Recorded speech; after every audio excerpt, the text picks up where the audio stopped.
मिसवाक जो नबी अकरम को बड़ी महबूब थी, हर नमाज से पहले आप मिसवाक किया करते थे, यहाँ तक कि मिसवाक आपके कान में लगी रहती थी। जैसे ही बिलाल अजान देते थे, अल्लाह के नबी वज़ू बनाने के लिए चल देते थे और मिसवाक अपने कान से निकाल कर अपने दांतों पर रगड़ना शुरू कर दिया करते थे। मिसवाक की अहमियत का अंदाज़ा आप इस बात से लगा सकते हैं कि अल्लाह के नबी सल्लल्लाहु अलैहि वसल्लम की आवाज़ जब बंद हो गई, इंतकाल का वक्त करीब हो गया, आपकी सांस रुकने वाली है, आखिरी दिन है, फजर और ज़ोहर की नमाज का बीच का वक्त था। फजर की और ज़ोहर की नमाज के दरमियानी वक्त में अल्लाह के नबी अल्लाह को प्यारे हो गए। इससे पहले जब आपकी आवाज़ बंद हो गई और ज़बान से कोई चीज़ बोलने के काबिल न रहे, इशारे से कोई भी बात कहना होती थी तो इशारे से कहते थे। इसी बीच में हज़रत आयशा के भाई अब्दुर्रहमान जब घर में तशरीफ़ लाते हैं, अल्लाह के नबी सल्लल्लाहु अलैहि वसल्लम को देखने के लिए आते हैं, तो हज़रत अब्दुर्रहमान अबू बकर के बेटे हज़रत आयशा के भाई मिसवाक करते हुए आए थे। नबी अकरम ने जब मिसवाक पर नज़र डाली तो हज़रत आयशा की रान पर उनकी गोद में सर रखे हुए थे अल्लाह के नबी। तो आपने इशारा किया, आयशा से इशारा किया, यानी ये जो मिसवाक कर रहे हैं ये मुझे चाहिए। आखिरी वक्त है, हज़रत आयशा ने अपने भाई अब्दुर्रहमान से मिसवाक ले ली और वो मिसवाक अल्लाह के नबी को दे दी। नबी अकरम वो मिसवाक करने लगे, लेकिन आपको कुछ सख्त महसूस हुई। अब दांत उतने मजबूत नहीं रहे, आखिरी वक्त है, इसलिए कुछ कड़ी सख्त महसूस हुई। तो आपने वो मिसवाक हज़रत आयशा को दे दी और इशारा किया, यानी तुम इसको अपने दांतों से नरम कर दो। अम्मी आयशा पूछती हैं, क्या ये मिसवाक सख्त है? इशारा किया, हाँ। क्या मैं अपने दांतों से इसको नरम कर दूं? इशारा किया, हाँ। हज़रत आयशा सिद्दीक़ा वो मिसवाक अपने दांतों में दबाती हैं और उसको कुचल देती हैं, दांतों से उसको नरम कर देती हैं और फिर अपनी जूठी मिसवाक अल्लाह के नबी को, अपने शौहर को दे देती हैं। अल्लाह के रसूल सल्लल्लाहु अलैहि वसल्लम वो मिसवाक करने लगते हैं। मिसवाक करते करते मिसवाक हाथ से छूट जाती है, आपकी दाढ़ी के ऊपर गिर जाती है और पानी के प्याले में आप अपने हाथ डालने लगते हैं और पानी के प्याले से हाथ निकाल कर आप पानी से प्याले में डुबोया हुआ हाथ अपने चेहरे पर मलते जाते हैं और कहते जाते हैं, इन्ना लिल मौति सकरात, इन्ना लिल मौति सकरात। मौत के लिए बड़ी बेचैनियां हैं, मौत के लिए बड़ी सख्तियां हैं, मौत के लिए बड़ी बेचैनियां हैं, मौत के लिए बड़ी सख्ती है। ये जुमले आखिरी वक्त में अल्लाह के नबी सल्लल्लाहु अलैहि वसल्लम की ज़बान से निकल रहे थे। बुखारी शरीफ की हदीस के अंदर ये पूरा मंजर देखा जा सकता है। इन्ना लिल मौति सकरात, मौत के लिए बड़ी बेचैनी है, मौत के लिए बड़ी सख्ती है। इस वाक़े को बताने का मकसद सिर्फ ये है कि आखिरी वक्त है और मिसवाक अल्लाह के नबी कर रहे हैं। इससे अंदाज़ा लगा सकते हैं कि मिसवाक की अहमियत कितनी ज़्यादा है। आपने उसको आखिरी वक्त में भी नहीं छोड़ा, लेकिन इतनी अहमियत वाली चीज़ को अल्लाह के नबी सल्लल्लाहु अलैहि वसल्लम ने कभी फ़र्ज़ का दर्जा नहीं दिया। जानते थे जो गांव और देहात में रहने वाले लोग हैं उनको तो बड़ी आसानी से मिसवाक मिल जाएगी, लेकिन जो शहरों में रहने वाले लोग हैं वो बेचारे कहाँ जाएंगे नमाज से पहले मिसवाक ढूंढने। इसलिए आपने उसको फ़र्जियत का दर्जा नहीं दिया, सिर्फ उसकी अहमियत को उजागर करने के लिए इतना फरमाया, लौला नाशुक्का अला उम्मती लामरतुहुम बिस्सिवाक। अगर मेरी उम्मत उम्मत के ऊपर मुश्किल ना होता, अगर मेरी उम्मत के ऊपर दुश्वार ना होता, अगर मेरी उम्मत के लिए ये काम सऊबत भरा ना होता, दुश्वार कुन ना होता, परेशानी में डालने वाला ना होता, लअमरतुहुम बिस्सिवाक इंद कुल्ली सलात, तो मैं अपनी उम्मत के ऊपर हर नमाज से पहले मिसवाक को फर्ज कर देता। मैं हुक्म देता हूं उनको कि हर नमाज से पहले मिसवाक करें। नबी अकरम का हुक्म फर्जियत का दर्जा रखता है अगर मेरी उम्मत पर दुश्वार नहीं होता। देखिए रहमत रसूलुल्लाह सल्लल्लाहु अलैहि वसल्लम की, ये रहमत नहीं तो और क्या है। आप कह रहे हैं कि अगर मेरी उम्मत के लिए ये काम मुश्किल ना होता तो मैं उन पर हर नमाज से पहले मिसवाक करने को फर्ज करार दे देता, लेकिन मैं इसलिए फर्ज नहीं कर रहा हूं क्योंकि मेरी उम्मत के लिए काम मुश्किल है।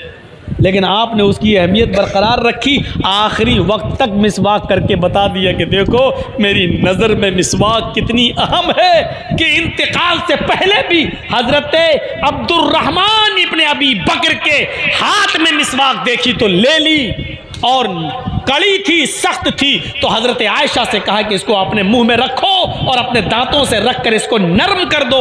हज़रत आयशा कहती है कि मैंने उस मिसवाक को अपने दांतों से चबाकर नरम कर दिया और जनाब मोहम्मद रसूलुल्लाह को दे दिया। यानी सख्त है फिर छोड़ नहीं रहे, उसको नरम करवा रहे हैं, उसको दांतों से कुचलवा रहे हैं और फिर कर रहे हैं। अंदाज़ा लगाइए कि ये नबी अकरम की नज़रों में मिसवाक की अहमियत कितनी है। टूथपेस्ट करने वाले नौजवान मिसवाक की अहमियत क्या जाने, और मिसवाक की अहमियत इतनी है तो कुछ लोगों ने गुलू भी कर दिया और ऐसी ऐसी ज़ईफ़ और मौजू और मनगढ़ंत हदीसें गढ़ डाली हैं कि मिसवाक करके नमाज पढ़ने से 70 गुना ज़्यादा सवाब मिलता है। ऐसे ऐसे लोग भी दुनिया में मौजूद हैं जो मस्जिदों में बैठ जाएंगे, किताब खोल लेंगे और लोगों को दर्स देंगे कि मिसवाक करके जो नमाज पढ़ी जाती है वो नमाज बग़ैर मिसवाक के पढ़ी हुई, बग़ैर मिसवाक के जो पढ़ी जाती है बग़ैर मिसवाक किए हुए, तो मिसवाक के ज़रिए मिसवाक करके पढ़ी हुई नमाज 70 गुना ज़्यादा वज़न रखती है और 70 गुना ज़्यादा अहमियत रखती है। सब मौजू और मनगढ़ंत रिवायत है। मिसवाक की अहमियत है, इसका इनकार नहीं, लेकिन मिसवाक के बारे में अल्लाह के नबी सल्लल्लाहु अलैहि वसल्लम ने फरमाया लौला अन्ना शुक्का अला उम्मती लाअमरतुहुम बिस्सिवाक, इंद कुल्ले वुज़ू भी आया, इंद कुल्ले सलात भी आया, इंद कुल्ले मस्जिद भी आया। अलग अलग हदीसों में अलग अलग बातें आई हैं। मैं हर वुज़ू से पहले मिसवाक को फ़र्ज कर देता, मेरी उम्मत पर मुश्किल ना होता तो हर नमाज से पहले मैं मिसवाक को फ़र्ज कर देता, लेकिन मैं फ़र्ज नहीं कर रहा हूँ क्योंकि मेरी उम्मत पर यह काम मुश्किल है। ये रहम है नबी अकरम का, अगर फ़र्ज कर देते तो ज़रा बताइए क्या होता। बग़ैर मिसवाक किए हुए नमाज नहीं होगी, फ़र्ज़ है नमाज, फ़र्ज़ मिसवाक भी फ़र्ज़। अगर ये कह देते अल्लाह के रसूल तो क्या होता, आप अंदाज़ा लगा सकते। ये रहमत है नबी अकरम सल्लल्लाहु अलैहि वसल्लम की। आइए ज़रा वो भी एक मंजर देखें,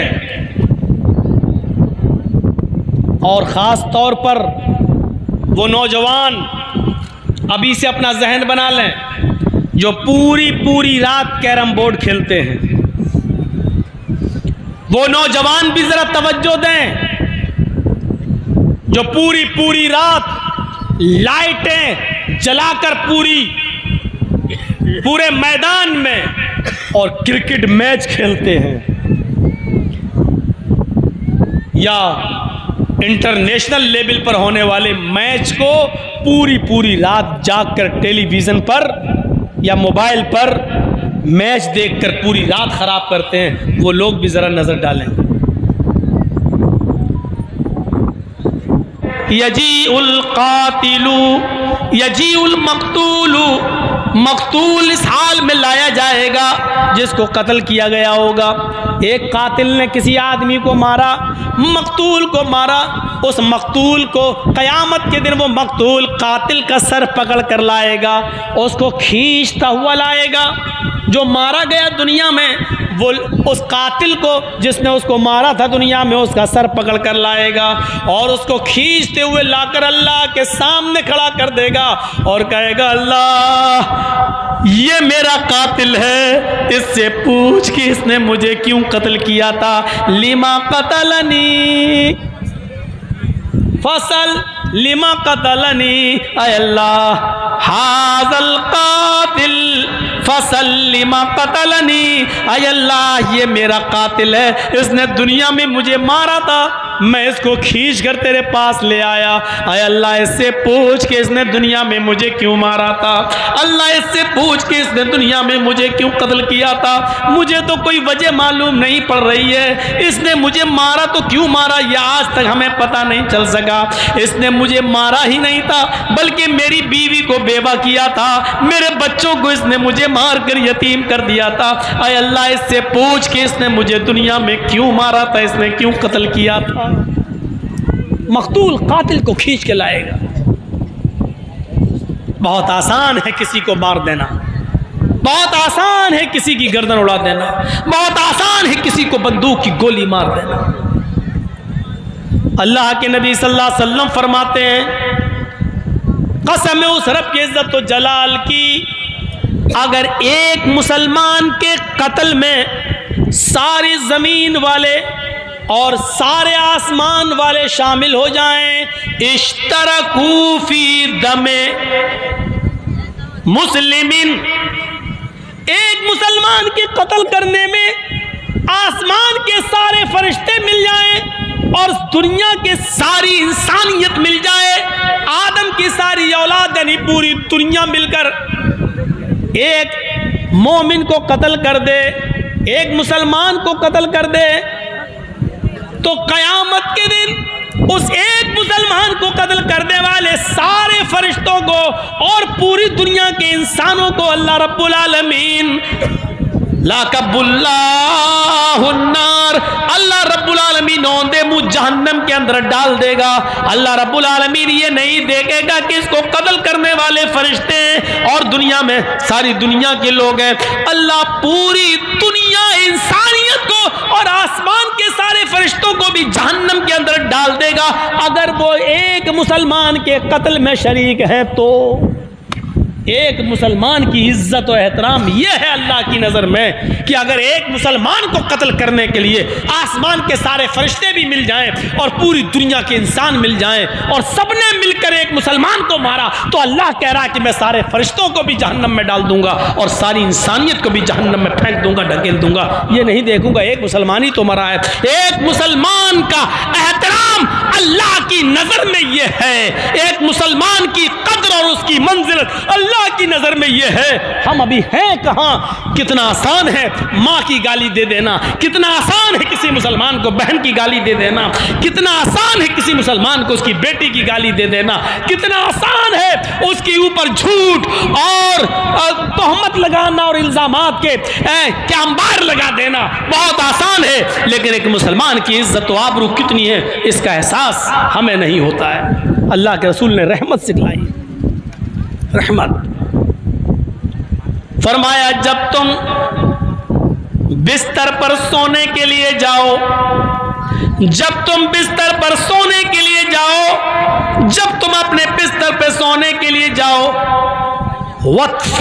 वत्फी मिस्बाहक, अबू दाऊद और सुनन नसई के अल्फाज हैं, तो अपने घर की बत्ती चिराग को बुझा दिया करो।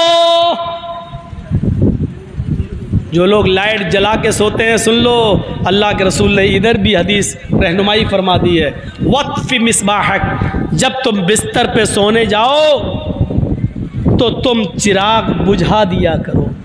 अल्लाह के रसूल के ज़माने में एक ऐसा हुआ कि पहले कच्चे मकान हुआ करते थे, झाड़ फूस के भी मकान हुआ करते थे, तो एक सहाबी के घर में चिराग जल रहा था, एक चूहिया आई, चूहिया, और उसने चिराग की बत्ती को खींच लिया अपने दांतों से और खींचती हुई ले गई और घर के कोने में उसने डाल दिया। उसने आग पकड़ ली और पूरा घर जल गया और उस सहाबी के बीवी और बच्चे भी उस आग में जल गए।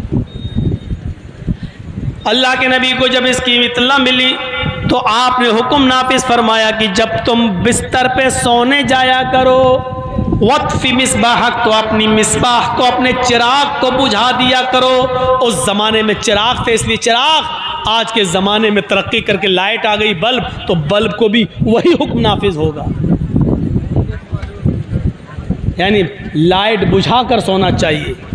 हमारे नबी इतने मेहरबान हैं, इतने रऊफ़ और रहीम हैं कि हमारे नबी की रहमत ये भी गवारा नहीं करती कि कोई मुसलमान जब अपने घर में लाइट जला के सोए और रात में वोल्टेज हाई हो जाए और शॉर्ट हो जाए बल्ब, बत्ती, कुमकुमा लाइट शॉर्ट हो जाए और उससे कोई चिंगारी निकले और घर में किसी कपड़े पर गिरे और कपड़े से पूरे घर में आग लग जाए। इसलिए हुक्म दे रहे हैं कि जब भी तुम बिस्तर पे सोने जाओ तो चिराग बुझा दिया करो, लाइट बुझा दिया करो। यह है जनाब मोहम्मदुर रसूलुल्लाह सल्लल्लाहु अलैहि वसल्लम की रहमत। आपकी रहमत को यह भी गवारा नहीं कि कोई मुसलमान लाइट जलाए और धोखे से वो शॉर्ट हो जाए, शॉर्ट कर जाए और फिर उससे आग लग जाए और कोई मुसलमान जलकर मर जाए। ये मेरे नबी की रहमत है जो आप लाइट बुझाकर सोने का हुक्म दे रहे हैं। फिर फरमाया कि जब तुम इशा की नमाज पढ़कर बिस्तर पे आओ और सोने के लिए जाओ तो तुम अपने घर के किसी कपड़े से अपने बिस्तर को 3 बार झाड़ लिया करो। और अगर घर में तुम्हें कोई कपड़ा ना मिले, बिस्तर को झाड़ने के लिए कोई कपड़ा ना मिले, तो अपने ही तहबंद का, अपनी ही लुंगी का एक कोना लेकर जिस बिस्तर पे तुम सोते हो उसको 3 बार झाड़ लिया करो। दीवारों पे अक्सर छिपकलियां चढ़ती हैं, खतरनाक जानवर भी कभी कभी घर में आ जाते हैं। इशा की नमाज का वक्त बड़ा अजीब होता है। आदमी नमाज पढ़ के आया, लाइट बुझाया, सो गया, बिस्तर पे पड़ गया, चला गया, उसने अंधेरे में देखा नहीं कि इस पे छिपकली पड़ी है या कोई बिच्छू पड़ा है या कोई खतरनाक जानवर है, और वो अंधेरा करके बिस्तर पर लेट गया और उस जहरीले जानवर ने उसको डंक मार दिया और उसके जहर से वो मर गया। इसलिए फरमाया कि जब बिस्तर पे सोने जाओ तो लाइट बुझाने से पहले उस बिस्तर को 3 बार झाड़ लिया करो। 3 बार झाड़ लो, उसके बाद लाइट बुझाओ और उसके बाद सोया करो। इसलिए हमारे नबी की रहमत ये भी गवारा नहीं कर रही कि कोई मुसलमान बिस्तर पे सोने जाए और बगैर झाड़े हुए बिस्तर पर लेट जाए और कोई खतरनाक जानवर उसको डस ले, डंक मार दे और उसको काट ले और वो मर जाए। मेरे नबी की रहमत इस बात को गवारा नहीं कर रही है, इसलिए हुक्म दिया कि बिस्तर को झाड़ लिया करो। फिर फरमाया खुली हुई छत के ऊपर मत सोया करो। इब्ने माजा के सफात पर यह हदीस देखो, गर्मी है, खुली हुई छत के ऊपर आप चले गए, खुली हुई छत पर जब तक उसकी मुंडेर न बांध दी जाए, मुंडेर का मतलब कोई दीवार खड़ी कर दो, क्योंकि बहुत से लोगों को नींद में चलने की आदत होती है। रात में आप सो रहे हैं, खुली छत में कोई ख्वाब देख लिया अंधेरे में, रात में उठ के भागे और वहां मुंडेरी नहीं है, छत से गिरे नीचे, 3री मंजिल के नीचे आए और सर फट गया और मर गए। इसलिए फरमाया कि सुनो, जो आदमी खुली हुई छत पे सोता है, बरियत जिम्मतुल्लाह व जिम्मत मोहम्मद, अल्लाह की जिम्मेदारी और मोहम्मद रसूलुल्लाह की जिम्मेदारी उसके ऊपर से बरी है। मैं बरी हूँ, मैं उसका कोई जिम्मेदार नहीं हूँ, यानी वो अपनी मौत का खुद जिम्मेदार है। यानी साफ तौर पर मना कर रहे हैं कि खुली हुई छत पर मत सोइए, और सोना ही है तो छत की मुंडेर बांध दो, इतनी ऊंची ऊंची दीवारें कर दो कि अगर तुम रात में उठकर चलो भी तो कम से कम नीचे ना गिरने पाओ और दीवार से तुम रुक जाओ, मुंडेर से तुम रुक जाओ। खुली हुई छत पर सोने से मना कर दिया। अल्लाह के नबी सल्लल्लाहु अलैहि वसल्लम ने, मेरे नबी की रहमत को ये भी गवारा नहीं है कि कोई मुसलमान खुली हुई छत पे सो रहा हो और रात में उठे और नींद में चल दे या डरावना ख्वाब देख ले और भागे और नीचे गिर के मर जाए। मेरे नबी की रहमत इस बात को गवारा नहीं कर रही है।